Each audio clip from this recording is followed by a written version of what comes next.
So first of all, let me thank the organizers for setting up such a nice conference in such a nice and historical place.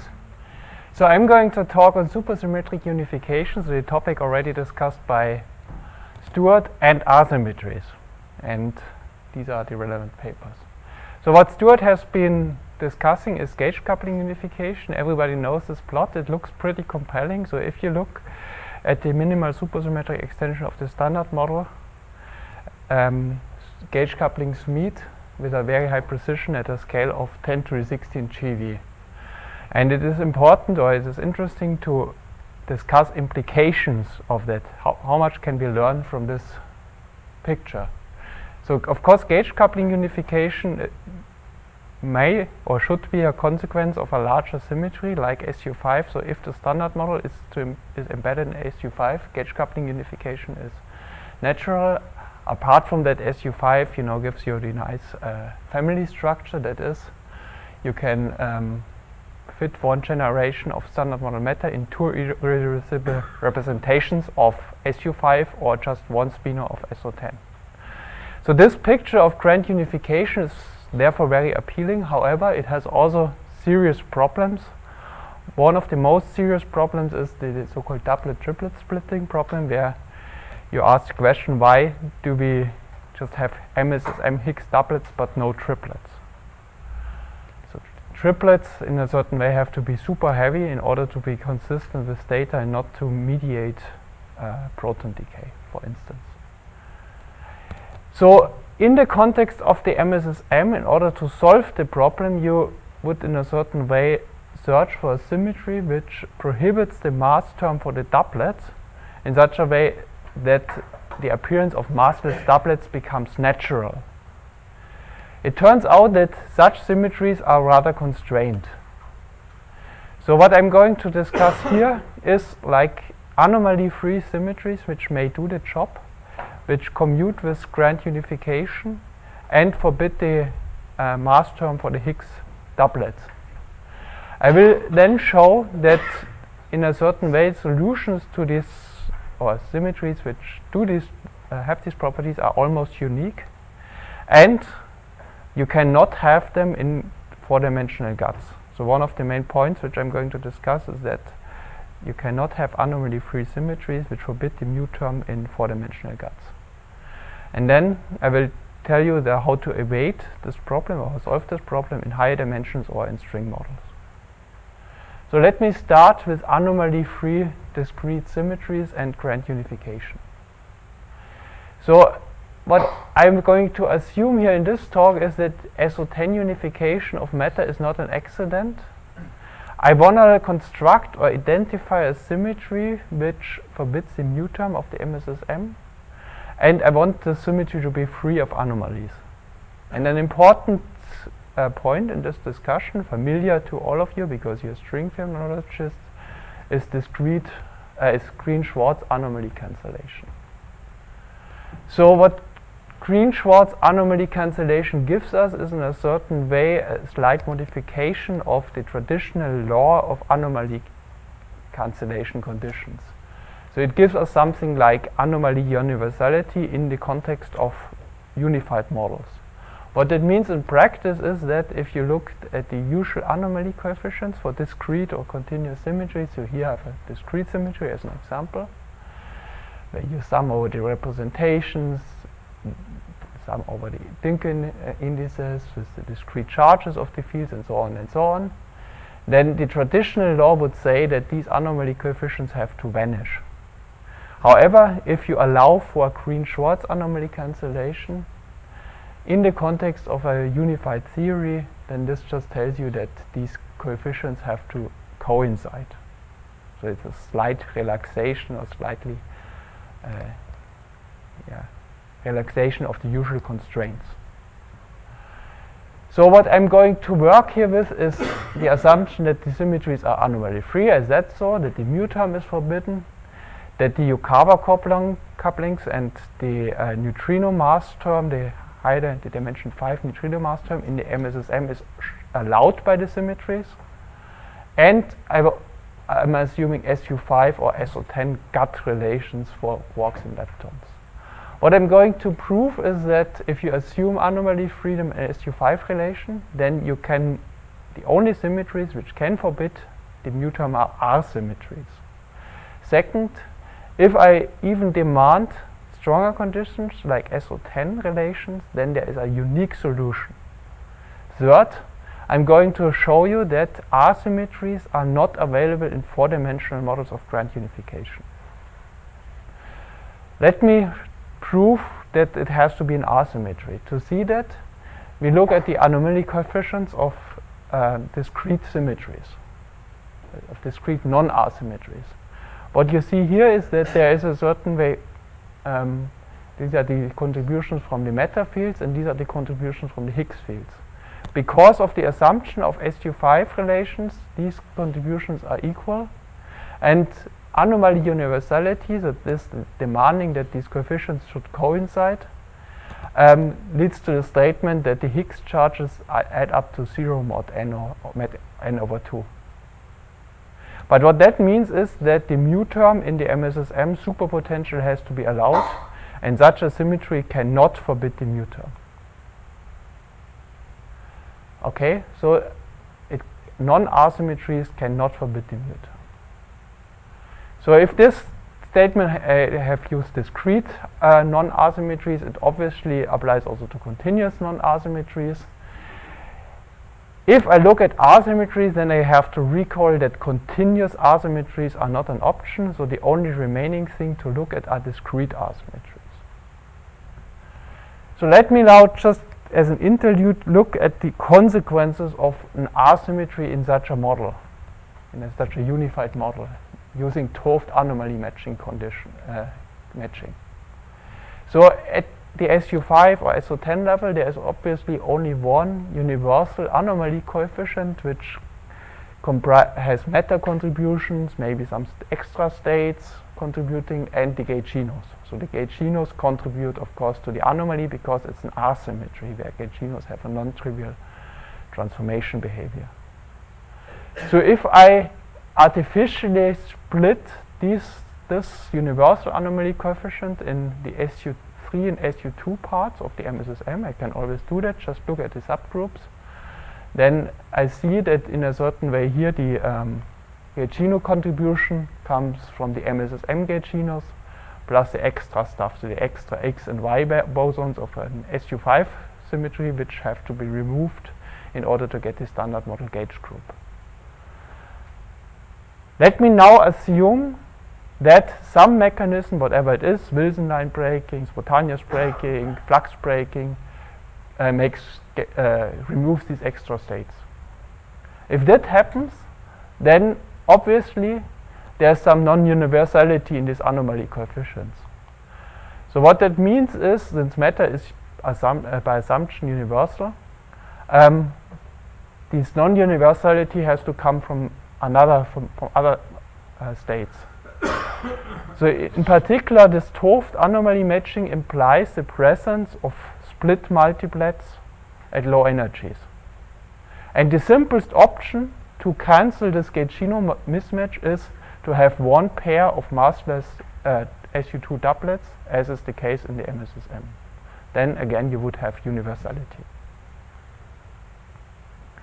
Now let us look at a special case where the C, a discrete R symmetry, commutes with SO10. That is, all matter fields have the same discrete R charges.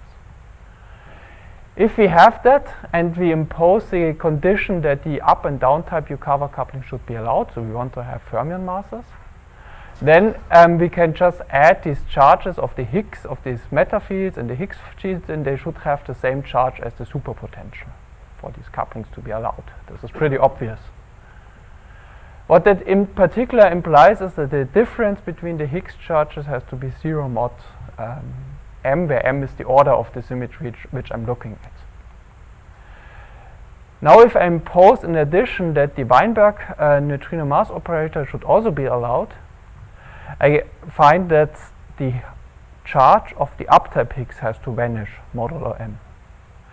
If we combine these statements, we find that both Higgs charges have to vanish modulo m, and that the charge of the matter fields has to be the same as the theta coordinate. So the theta coordinate transforms non-trivially, obviously, under an asymmetry, and here we find that the theta charge is the same as the matter charge.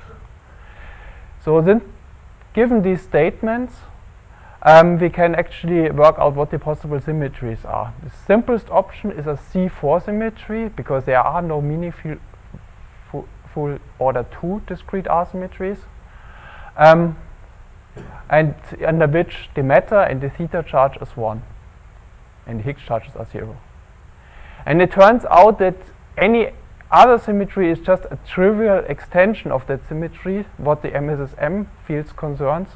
So the unique option which one finds is a C4 asymmetry. So it's a unique solution to the problem in the context of the MSSM. It's an order 4 discrete asymmetry under which the Higgs fields have charge 0 and the matter fields all have charge 1 as has a super coordinate theta. The anomaly coefficients, one can just plug in, are indeed universal, but they are all in a certain way non-trivial. What that means is they don't satisfy the traditional law of anomaly freedom. They require the contribution of a Green-Schwarz mechanism. So the Green-Schwarz mechanism is absolutely mandatory, and the symmetry is only non-trivial with a non-trivial Green-Schwarz mechanism. So since this Green-Schwarz axion, if you want, is contained in some superfield, and it has to shift under the discrete transformation, you have actually in a certain way, and you probably know all this better than I do, of making couplings which are forbidden by the asymmetries allowed in the end. So you just multiply them by the exponential minus Bs, where S is the field which contains the Green-Schwarz axion. And the most important example in this context is the mu term of the MSSM. So this mu term would be forbidden under the C4R because both of the Higgs charges has to have Higgs fields have charge 0. However, superpotential terms have to have charge 2 in this convention, so this would be forbidden. But if I multiply this by this exponential term, then this term would be allowed. And of course, from the stringy discussion, we know that these exponential terms can all be interpreted as like non-perturbative effects, if you want, because essentially this field which contains the Green-Schwarz axion has to multiply the field strength, the supersymmetric field strength of the theory, and therefore the real part of this field has an interpretation of 1 over g squared. So the bottom line is that if we have, the main conclusion so far is that if we want to have a symmetry which forbids the mu term in the MSSM and commutes with SO10, this symmetry is unique. It's a C4R symmetry, and it is such that the mu term will be forbidden at the perturbative level, but it appears in a certain way at the non-perturbative level automatically. So there's nothing to avoid this conclusion.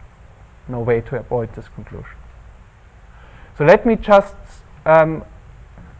briefly discuss further implications of this asymmetry. So we see that there are certain terms in the gauge. So this is these are the gauge invariant terms constructed out of MSSM fields and which are holomorphic. So these are potential superpotential terms. It turns out that a whole set of these terms are forbidden by the C4R symmetry. For instance, this term by construction in a way here, the leptons have charge 1, the Higgs field has charge 0. This is obviously not true. Here the total charges add up to 3. So all these terms are forbidden.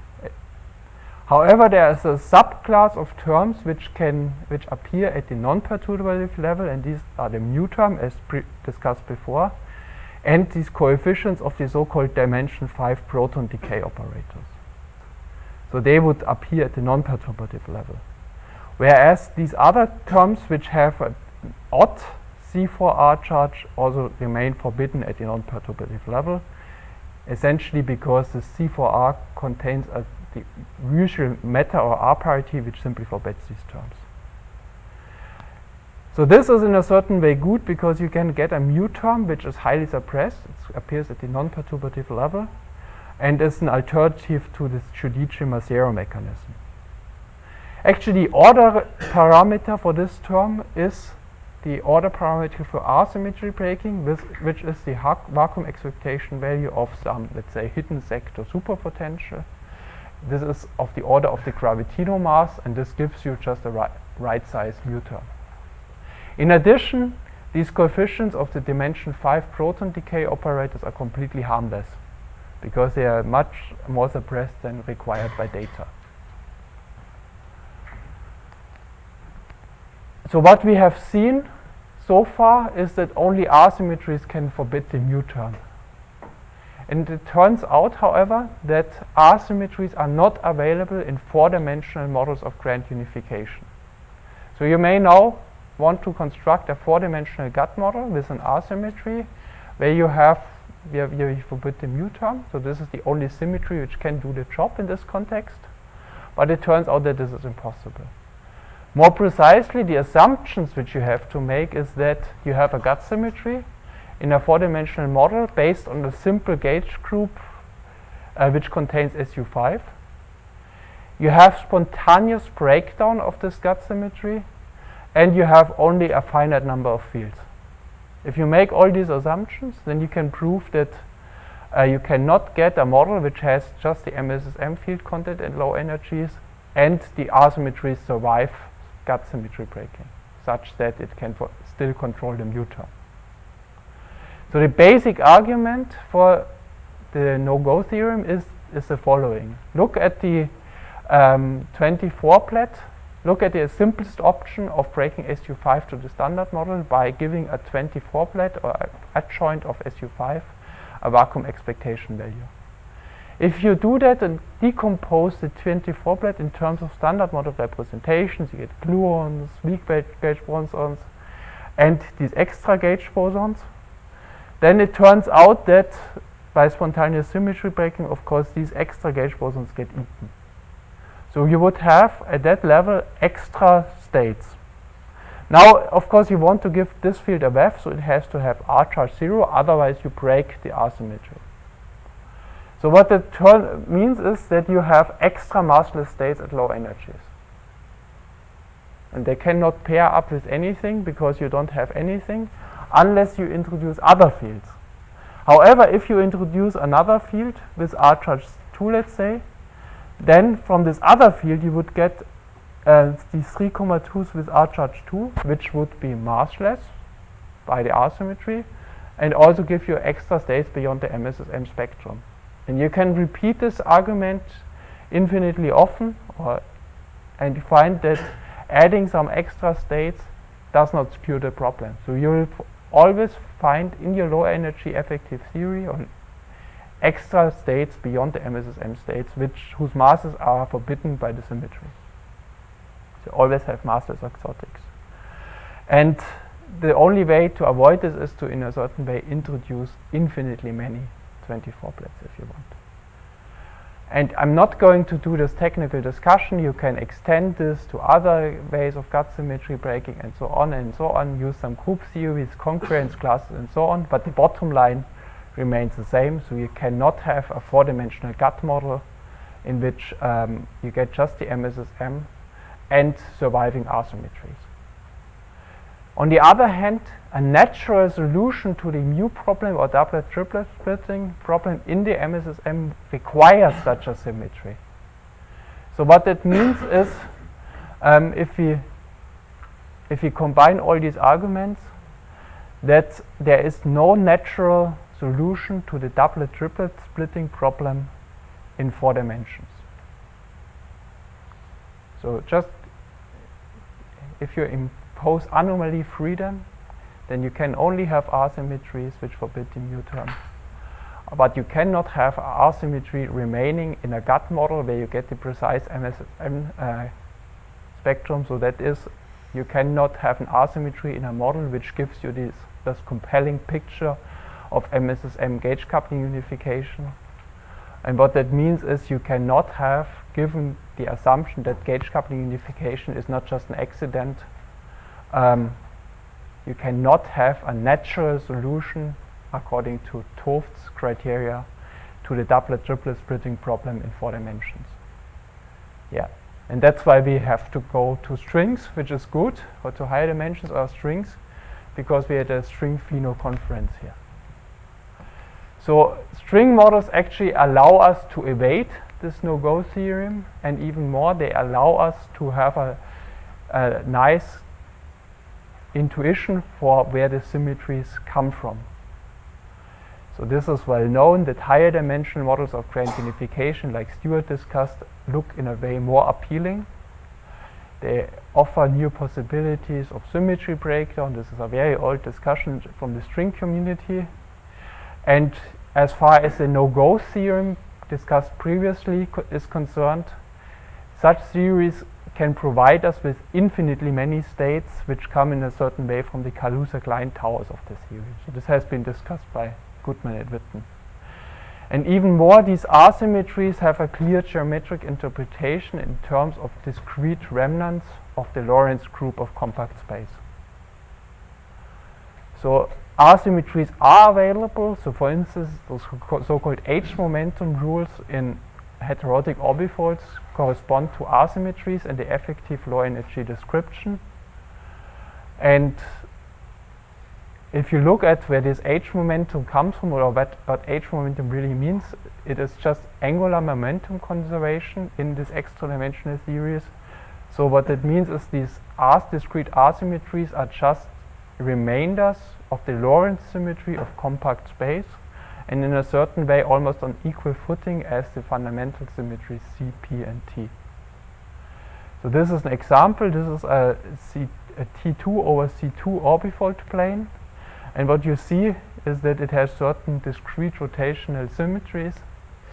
And okay, in a certain way, these symmetries manifest themselves as discrete asymmetries in 4 dimensions. What is important is that in the stringy context, you can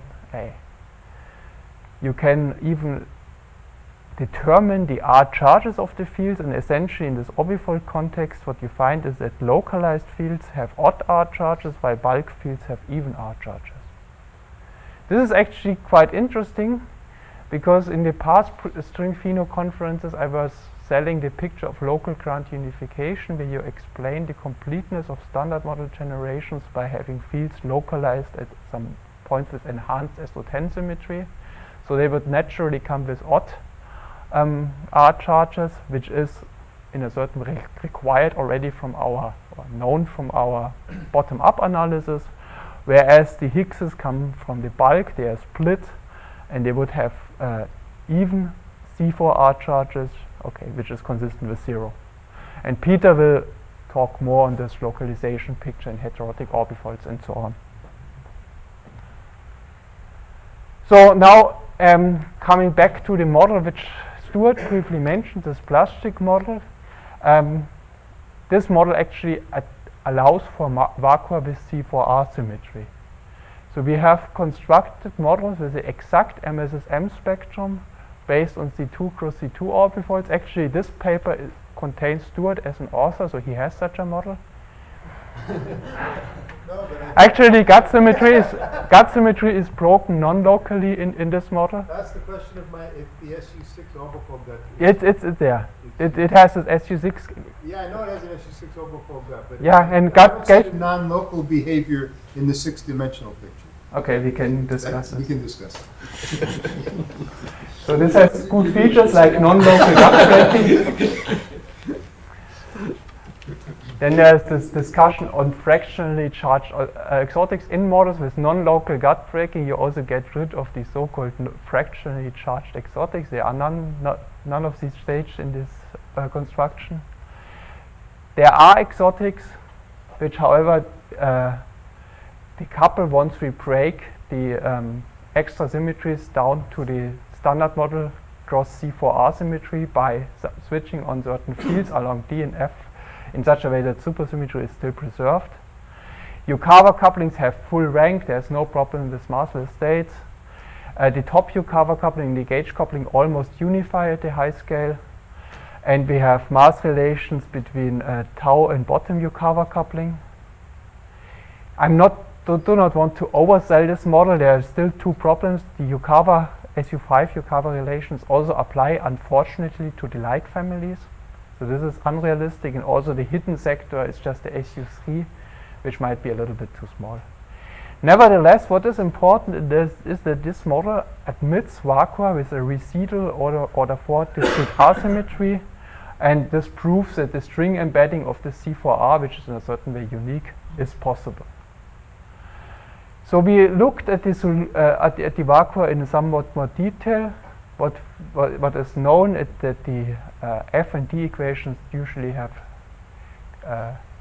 non-trivial intersections, and I think one reason why in the past people didn't look at supersymmetric vacua where you switch certain fields and just go for local solutions to F and D equations is that generically you have a superpotential which is huge. Superpotential vacuum expectation value. In the case of residual asymmetries, of course, the situation is different because the asymmetry forbids the vacuum expectation value of the superpotential, and you get, in a certain way, a situation which looks a little bit better. For instance, if we have one field with R charge 0 and one field with R charge 2, the effective superpotential would look like this. You have this phi 2 field multiplying with some function of the F phi 0 plus higher order terms. In the vacuum with residual C4R, where the vacuum expectation value of phi 2 vanishes, the vacuum expectation value of the superpotential vanishes, but you get a non-trivial mass term for both of the fields, and generically you find a non-trivial solution to the F-term equations for the phi 2 field. So both fields are fixed with a large supersymmetric mass, and superpotential vacuum expectation vanish. You can extend this logic to more fields like N fields with charge 0, M fields with charge 2, and all what you get or have to do is to count in a certain way constraints. The F terms of these charge 0 fields vanish automatically because they get all multiplied by such fields, and these other F terms impose certain constraints on these charge 0 fields. And in a certain way you have now to construct models where these numbers coincide in order to have no massless fields or moduli. Actually, this whole analysis applies not just to, let's say, some charge fields from orbifolds, but also to the geometric moduli, and this allows you also to fix these moduli in a supersymmetric way. We have identified configurations in our C2 cross C2 model where N and M are almost equal in such a way that almost all fields get fixed in a supersymmetric way. So actually it turns out that N is M plus 1. There's just one unfixed linear combinations, even if you take into account this T and C moduli of the C2 cross C2 orbifold. Okay, since time is running out, let me summarize. So I have in a certain way started this whole talk with a bottom-up discussion. I assumed anomaly freedom. I want to have a symmetry which forbids the mu term of the MSSM while allowing the usual Weinberg, usual Yukawa couplings and Weinberg neutrino mass operator, and consistency required consistency with SU5 or SO10 grand unification. What I have shown is that if you assume SU5 relations and anomaly freedom, only asymmetries can forbid the mu term. If you impose even stronger SO10 conditions, there is only one discrete symmetry which can do the job. It's an order 4 discrete asymmetry. However, asymmetries are not available in 4-dimensional models of grand unification, where you insist of having the exact MSSM spectrum at low energies. This unique order 4 asymmetries provides a solution to the mu problem. It also generates mu at a non-perturbative level, a mu term of the order of the gravitino mass, and automatically, without asking for it, suppresses dimension 5 proton decay operators sufficiently. So what that means is you start with these assumptions, get the unique R-symmetries, C4 R-symmetry, and it allows you to solve in a certain way all these to kill the most troublesome operators of the MSSM. And this is in a certain way automatic. You don't have to impose it. It turns out that you have to go, because of this no-go theorem, you have to go to string theory to realize MSSM models which have residual R-symmetries. In these constructions, you have a geometric intuition where the symmetries can come from. And we have constructed, with Stuart as an author, a non-trivial example where you get the exact MSSM spectrum, and the exact MSSM spectrum is a consequence of this discrete R-symmetry. There is no, you have a symmetry reason why Higgses are light, not just some statements or whatever complicated math. You have a symmetry. While precisely 3 chiral generations and 1 pair of Higgses are massless at the perturbative level. The gut symmetry is broken non-locally, so this is consistent with the beautiful picture of precision gauge coupling unification. There are Yukawa couplings, there's exact meta parity as a subgroup of the C4R. The mu term is of the order of the gravitino mass. And I stop here with a statement that dimension 5 proton decay operators are sufficiently suppressed. Thank you very much.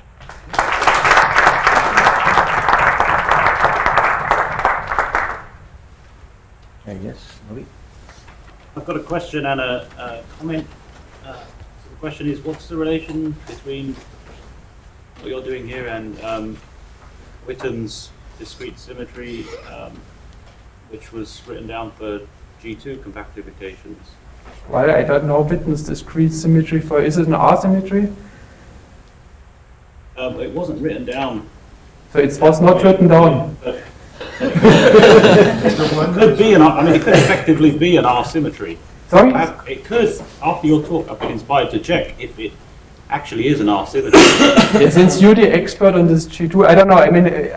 I don't know the symmetry. If it's not written down for me, it would be hard for me to check. But well, it's written down, but it wasn't a check if it was an R-symmetry. Okay, we could maybe discuss during coffee because. Yeah. Anyway, the comment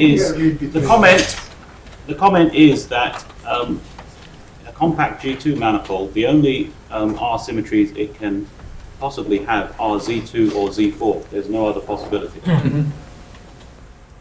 Yeah, this is interesting. But C2, actually there is no C2 R symmetry. Yeah, that's a trivial one. Yeah. Andre had a question. This classification just applies to abelian discrete symmetries, right? Is there a possibility of there being more when you include non-abelian? The thing is, okay, many of the statements I didn't discuss due to lack of time also apply to like flavor non-universal symmetries. So for instance, I meant non-abelian. Yeah, the thing is, what you have to do in order to make this statement is just to look at one symmetry generator, and by definition this is always abelian. And then you can already restrict the properties of this one generator, whether it is embedded in some non-abelian and so on. This doesn't matter so much, it doesn't buy you anything. But in any symmetry will have that Z4 as a subgroup, even if it's abelian, that's why. Yeah, so you can just look, you say there's some symmetry, but then you look at one generator. One generator has to forbid the mu term. If there's other stuff, okay. Yeah. So that's why you can restrict this analysis on the abelian. Lando? Yes. Your argument was applied to simple groups. For when you have your argument about Gotts in 4 dimensions. Yeah. So one of the assumptions is that standard model is embedded in a simple group. If it's not embedded, if you have something like whatever unification, then forget about all this. Then I have no statement. I didn't look at this. Right. I just looked at models where gauge coupling unification is enforced by a symmetry. And in the classification of Ibanez and Ross of discrete symmetries, people usually refer to R parity and this Z3 part. Yeah, this bar neutrality is not consistent with ground unification. Okay. But what Ibanez and Ross did not do is to allow for the Green-Schwarz contribution. So the Green-Schwarz contribution is absolutely crucial for all these things to work. And Ross is a co-author and agrees. Are you showing Ross is a anywhere? co-author. Are you showing anywhere that it's Green-Schwarz with a single axiom only? See, if you have just one symmetry transformation, then there is just one axiom. You can have hundreds of axioms, but there is one relevant linear combination of axioms with shifts. There's no restriction on the number of axioms. Okay. So, do I understand correctly that we have a choice? If we want our symmetries in the MSSM, then in some sense we have to make it non-unified?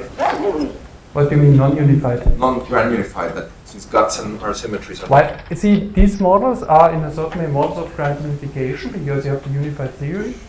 The only thing is you cannot do it in 4 dimensions. You have to go to higher dimensions or strings. This is the statement. Okay, Timo? So if you gave up on the Weinberg operator, you could also do this with the Pitcher-Quinn U1 symmetry or the discrete remnant operator. Would you agree? I don't think that Pitcher-Quinn works, but if you forget about this Weinberg operator, there's today a paper on the archive, and you can actually construct models, then you have many solutions, and you can explain suppressed Dirac neutrino masses just like the suppressed neutron. Today we will put the paper. So if you forget about Weinberg, then the uniqueness or SOPM relation, then uniqueness no longer exists, and you have models where you explain simultaneously the smallness of mu and Dirac neutrino masses by this non-perturbative effect. Yeah, in the brain construction, that what people do with U1s, right?